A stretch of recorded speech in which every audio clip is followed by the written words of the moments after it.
Great to have you with us for breakfast. It is Tuesday morning. Coming up in the not-too-distant future, we will meet, probably for the last time ever on television, last night's loser of MasterChef. Right now, though, it is time to talk politics with our MPs. Labour MP Ed Husic joins us and Liberal MP Josh Frydenberg. Good morning to you both. Great to have you with us this morning. Morning. Good morning, Paul. There is always plenty to... is that your favourite invention, Josh? Is it having... Well, both Ed and I... We're sick of you we're sick of you having it right over us, Henry. We've decided to take things in our own hands.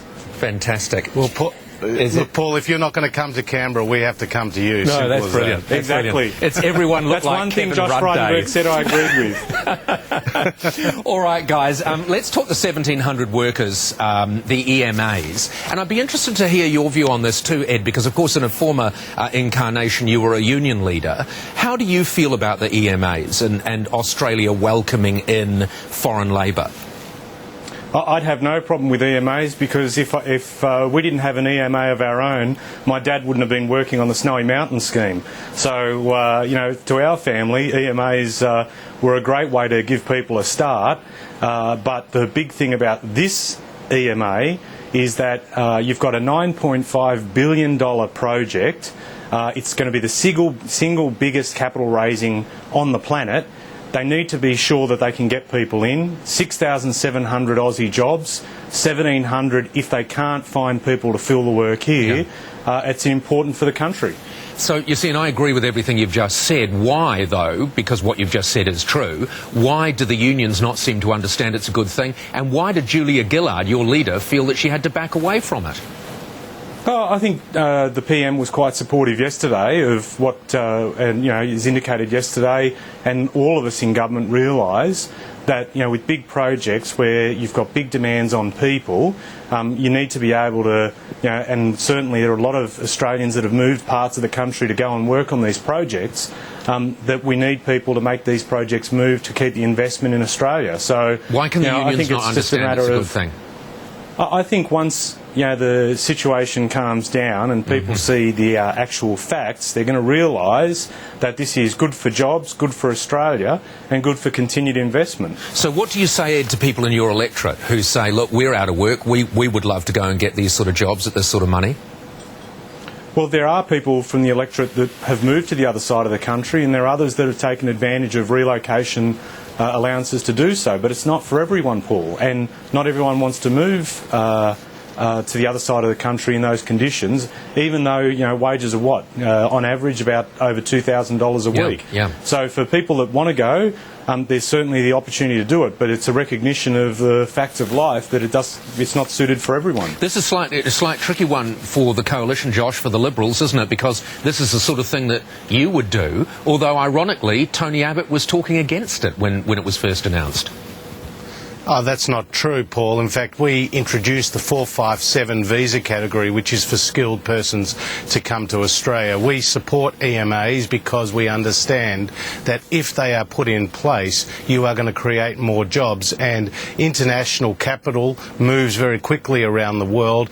If projects are not delivered on time and on budget, that money will move elsewhere. Look, our view about this EMA, though, is that it's really divided the government. Julia Gillard was contradicted yesterday by Chris Bowe in the Parliament because he said that she was given a full briefing last Monday. But then, in fact, Julia Gillard turns into a meeting with the union leaders last Friday and pretends this is all new to her. So there's a lot of toing and froing going on over the other side. Yep, and you've got ministers like Martin Ferguson and Chris Bowe and freelancing. Yep, you're right. And Ed, it does seem as though, yet again, Labor has managed to snatch defeat from the jaws of victory on this one.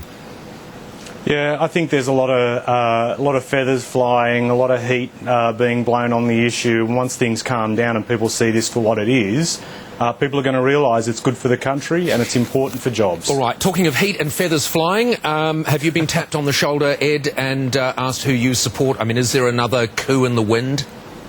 I got tapped on the shoulder at Aussie for taking too long in the coffee line, but other than that, I've been fine. Thank you. Josh, what have you heard what have you heard around the traps, Josh? Is there a leadership coup? Well, to paraphrase Paul Keating, Paul, every galah in the pet shop is talking about the Labor leadership. I bumped into Kevin Rudd in the corridors yesterday and he looked very buoyant, not looking like a humble backbencher, may I say. Something is going on the other side. I think this Chris Bowen leak on the EMA was very pointed and considered, and I think it's going to lead to a lot of leadership speculation. Well, you'd say it's rubbish, Ed, because you're on the record of supporting Kevin Rudd. Yeah, well, you're on the record. But I mean, in terms of the issue, let's. I mean, what you're saying there is that the politics trumps the economics, and a lot of the questions from the opposition have been along that lines. Just because we've had disagreements with Gina Rinehart, for example, we're supposed to knock a $9.5 billion project over and ignore the country's national interest. We put the interest of the economy and the nation first. The political interests come after. All right, guys, just very quickly. Try telling that to Paul Howes. Try telling that to Paul Howes. All right, well, you can't tell anything to Paul Howes, can you? You try telling him.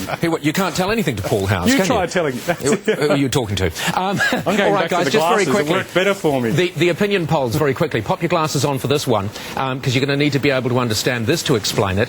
Tony Abbott's performance and Julia Gillard's performance, Australians have, with both of them, 60% dissatisfaction. How does that work? Well, look, I think, Paul... Well, do you want me to go first? Because I think the fact is the polls are in one direction, namely that the coalition has Labor's measured, but these things can change very quickly, and the fact that Labor may have got a bit of dead cat bounce just shows from the very low level that they came from. But interestingly, the Liberals' primary went up in this particular poll. Yes, it did. 60% dissatisfaction in Tony Abbott and 60% dissatisfaction in Julia Gillard. And also, you can imagine that the impact on poll figures when you run a 12 to 18 month scare campaign. What people will find over the next few months is that when the earth doesn't collapse, and that when things don't end, that we'll be in a different situation, and I'll be interested to talk about the polls in a few months' time. Yeah. What different situation is that? You mean there'll be a coalition government? Well, as in... I'm putting these glasses back on. Say that again. We've got to go, guys. Actually, you look really good in glasses, guys. Thank you very much for joining us. Ed Husic, Josh Frydenberg. You heard the time signals. Time for the latest news with Ron. And here it is right now.